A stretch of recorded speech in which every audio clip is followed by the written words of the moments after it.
रास्ते का भूत भूत की कहानी। मैं दिल्ली के एक फैक्ट्री में साफ सफाई का काम करता हूँ। मेरा घर फैक्ट्री से 5 किलोमीटर की दूरी पर है। मेरे पास एक साइकिल है जिससे मैं अपने घर से फैक्ट्री और फैक्ट्री से घर आता जाता हूँ। एक दिन जब मैं फैक्ट्री से घर जा रहा था तो रास्ते में मुझे एक लड़की दिखाई दी और वह मुझे घूर घूर के देख रही थी। मैं उसे टालते हुए अपने घर की ओर निकल पड़ा। दूसरे दिन फिर वही लड़की मुझे उसी जगह पर दिखाई दी और वह मुझे फिर से घूरने लगी। फिर भी मैंने उसकी तरफ पलट के नहीं देखा और अपने घर की ओर निकल पड़ा। मैं उसके पास रुका भी नहीं क्योंकि मुझे उस लड़की से डर लग रहा था। वो लड़की कई दिनों तक मुझे देखती रहती थी। एक दिन वो लड़की वहाँ पर नहीं दिखाई दी तो मैं सोच में पड़ गया, ऐसा क्या हुआ जो वह लड़की आज नहीं आई। फिर मैं अपने घर की तरफ निकल पड़ा। एक हफ्ते बाद मेरे घर पर एक चिट्ठी आई और मुझे पता चल गया था कि यह चिट्ठी उसकी ही है।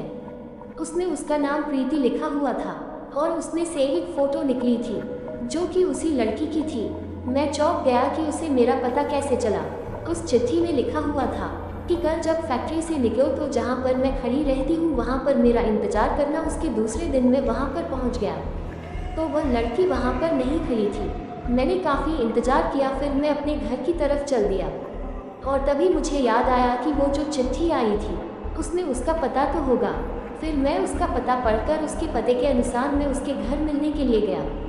दरवाज़ा खोलते ही एक आदमी आया और बोला कि क्या काम है। तो मैंने बोला कि मुझे प्रीति से मिलना है। तो उस आदमी ने बोला कि मैं उसका पापा हूँ और प्रीति को मरे हुए 2 महीने हो चुके हैं। मेरे हाथ पाँव कांपने लगे। मैं सोच में पड़ गया कि वह लड़की जो मुझे रास्ते में मिली थी और जिसने मुझे चिट्ठी भेजी थी वह कौन होगी। मुझे लगा कि वह उसकी आत्मा होगी। तभी प्रीति के पापा ने मुझे दिखाया कि देख लो, उसकी तस्वीर पर माला पड़ा हुआ था। तभी मैं भागकर अपने घर पहुंचा। फिर मैंने उस चिट्ठी को जला दिया और उस दिन के बाद से मैंने कभी भी अनजान लोगों से मिलना और बात करना बंद कर दिया।